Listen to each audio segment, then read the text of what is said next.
ng panahon, sa isang maliit ngunit makapangyarihang tribu sa bulubundukin ng Luzon, namuno si Datu Watawat, isang lalaking matapang, matalino at mapagmahal sa kanyang mga tao. Ang kanyang pangalan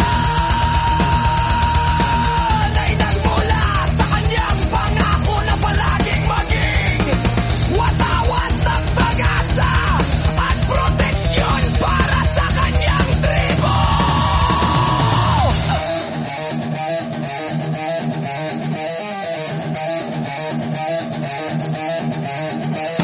Nang dumating ang isang matinding tagtuyot na tumagal ng maraming buwan, nagsimulang mauhaw at magutom ang mga tao. Mga ilog at batis ay natuyo at mga pananim ay namatay. Hindi sumuko si Datu Watawat, sinimulan niyang hanapin ang mga lihim na pinagmumula ng tubig, kasama ang kanyang pinakamatalik na mga mandirigma.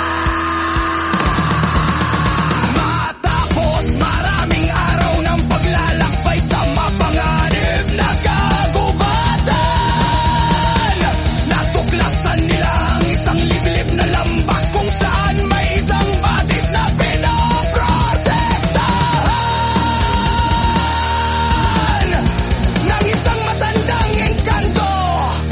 Sinabi ng engkanto na ibibigay niya ang tubig sa tribo, ngunit may isang kondisyon, kailangang ipangako ni Datu Watawat at ng kanyang mga karyan na laging ingatan ang kalikasan at tratuhin ito ng may paggalang.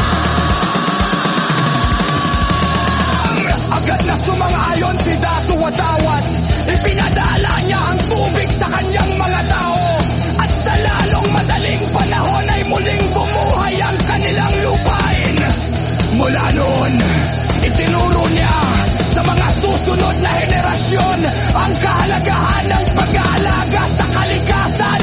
Upang tandaan ang pangakong iyon, gumawa sila ng isang maliit na watawat na may disenyo ng mga dahon at tubig na naging simbolo ng kanilang tribo.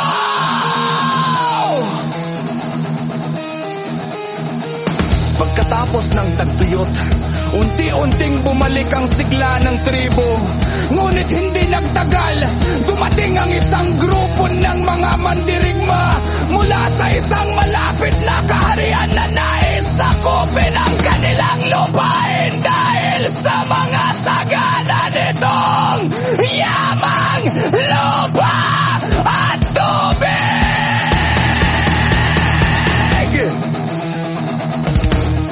Sila Kambini, Liwanag, ang anak na babae ni Datu Watawat na bihasa sa mga estratehiya ng digmaan at pakikipag-usap, ay nagmungkahi na subukan mo nang makipag-usap bago magkaroon ng labanan.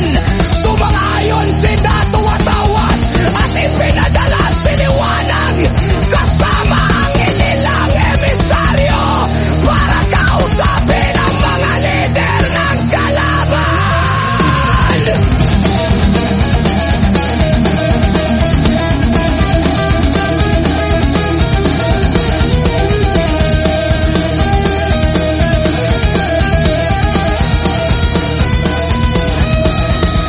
Ngunit ang mga kalaban ay hindi tumanggap ng kanilang alok ng pagkakaigan at nagpasya ng salakayin. Sa araw ng labanan, habang nakatayo si Datu Watawat sa tuktok ng isang burol na may hawak na kanilang tribong Watawat, binigyan niya ng lakas ng loob ang kanyang mga tao. Hindi tayo naglalaban para sa paghihiganti, kundi para protektahan ang ating tahanan at ang pangakong ginawa natin sa kalikasan.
Pinalaya sila sa patis na pinoprotektahan ng engkanto at ipinakita kung paano nila ito ingatan at pantay na ibinabahagi sa lahat. Nalungkot ang mga dating kalaban sa kanilang ginawa at humingi ng tawad. Mula noon, naging magkakapit-bisig na mga tribo sila. Pinamumunuan ni Dato Watawat. At ang dating leader ng kalaban na si Dato Bagwis, itinayo nila ang isang pinagsamang sentro kung saan itinuturo ang mga paraan ng napanatiling pamawalan. Ang pagpapalagay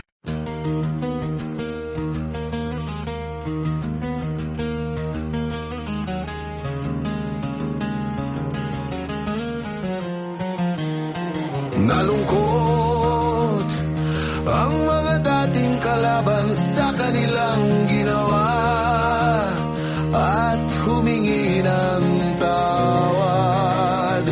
Mula noon, naging magkakapit-bisig na mga tribo sila. Pinamumunuan ni Dato.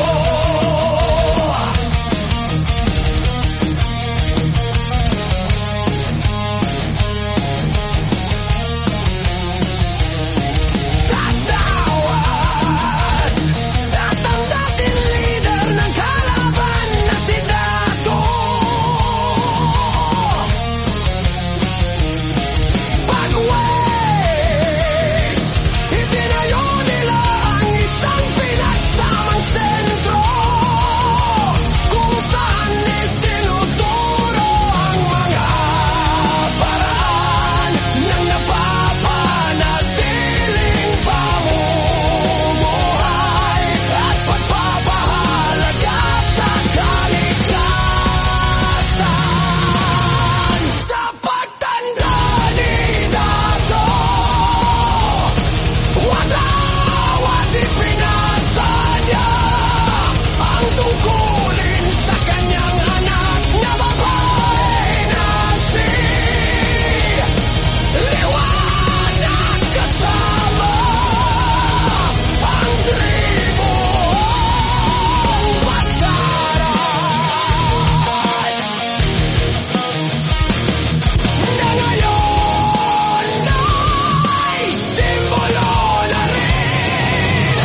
Bini, Liwanag ay naging isang mahusay na pinuno.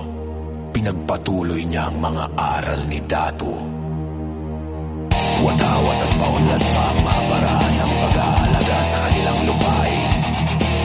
Nang dumating ang huling araw ni Datu Watawat, ipinagtagpo niya ang lahat ng mga lider ng tribu sa tabi ng kanilang mahal na batis. May hawak na naman siyang kanilang tribuong Watawat, na ngayon ay may dagdag na disenyo ng mga ibon at bulaklak. Simbolo ng pagkakaisa at paglago. Ang Watawat na ito ay hindi lamang isang palatandaan ng ating tribo. Sabi niya sa mahinang boses, ito ay nagsasabi ng ating kwento kung paano tayo naligtas mula sa gutom at uhaw. Kung paano tayo nagkaisa sa kabila ng pagkakaiba. At kung paano ang kalikasan ay hindi lamang ating pinagkukunan, kundi ating kaibigan at protektor.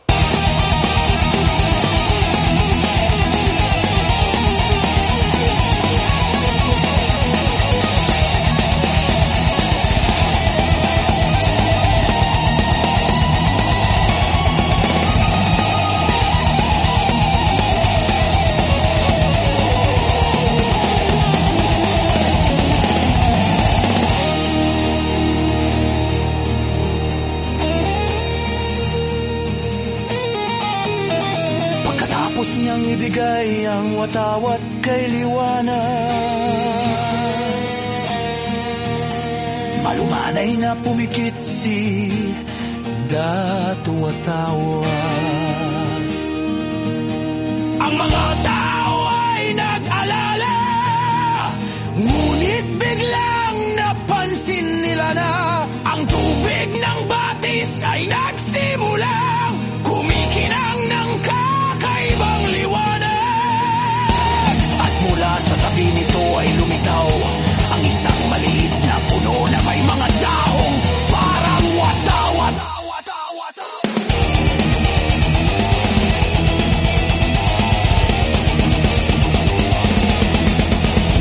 Ipinagkalala ng mga tao na sabi ng engkanto, kapag ang pinakadakilang pinuno ng tribu ay pumanaw, sila ay muling isasama sa kalikasan na kanilang pinaglingkuran.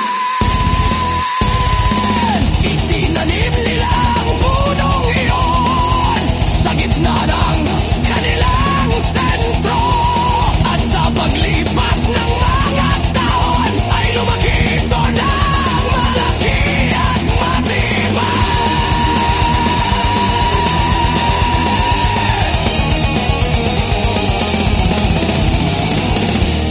Hanggang ngayon, ang punong iyon ay nakatayo pa rin.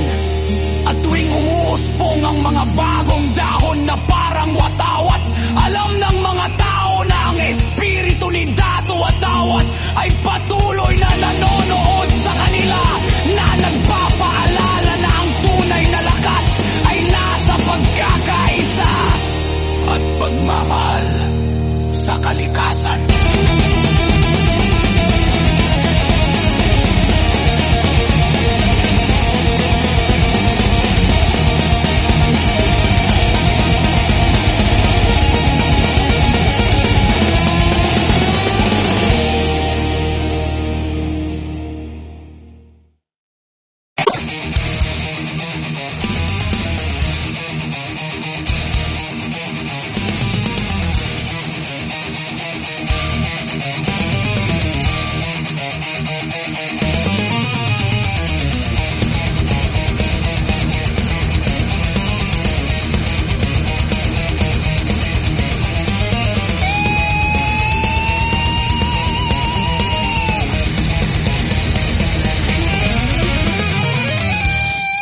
Noong unang panahon, sa isang maliit, ngunit makapangyarihang tribu sa bulubundukin ng Luzon, namuno si Datu Watawat. Isang lalaking matapang, matalino, at mapagmahal sa kanyang mga tao. Ang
Datuwa-tawat na bihasa sa mga estratehiya ng digmaan at pakikipag-usap ay nagmungkahi na subukan mo nang makipag-usap bago magkaroon ng labanan. Sumang-ayon si Datuwa-tawat at ipinadala si Liwanag Kasamang ilang emisaryo para kausapin ang mga lider ng kalaban.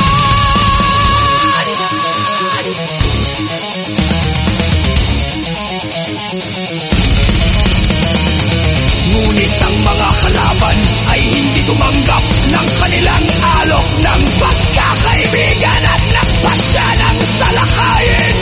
Sa araw ng labanan, habang nakatayo si Datuwa-tawat sa tuktok ng isang burol na may hawak na kanilang tribong watawat, binigyan niya ng lakas ng loob ang kanyang mga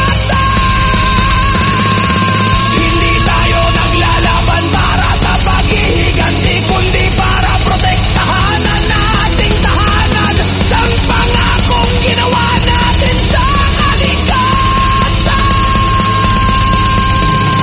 Habang ang labanan ay nagaganap, biglang umulan ng malakas. Isang biyaya mula sa engkanto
pagpapahalaga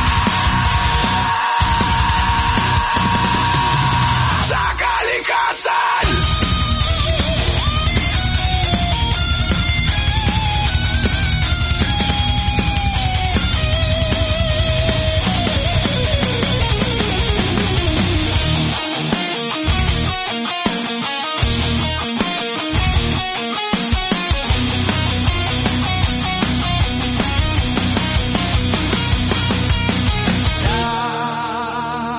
Pagtanda ni Datu,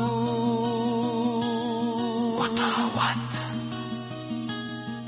ipinasa niya ang tungkulin sa kanyang anak na babae na si Liwanag. Kasama ang tribuong Watawat na ngayon ay simbolo na rin ng pagkakaisa ng mga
Ito ay hindi lamang isang palatandaang ng ating tribo. Sabi niya sa mahinang boses, ito ay nagsasabi ng ating kwento kung paano tayo naligtas mula sa gutom at uhaw, kung paano tayo nagkaisa sa kabila ng pagkakaiba, at kung paano ang kalikasan ay hindi lamang ating pinagkukunan, kundi ating kaibigan at protektor!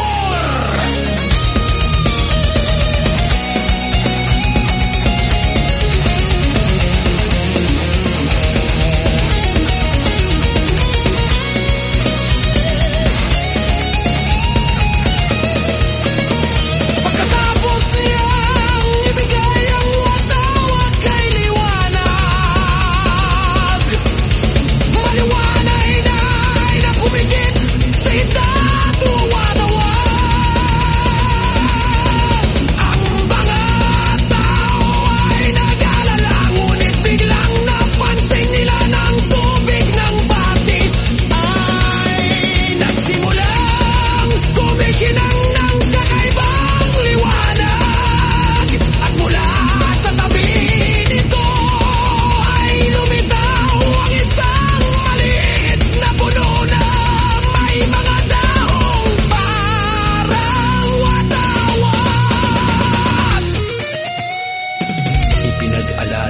mga tao na sabi ng engkanto. Kapag ang pinakadakilang pinuno ng tribo ay pumanaw, sila ay muling isasama sa kalikasan na kanilang pinaglingkuran. Itinanim nila ang punong iyon sa gitna ng kanilang sentro, at sa paglipas ng mga taon ay lumaki ito ng malaki at tibay!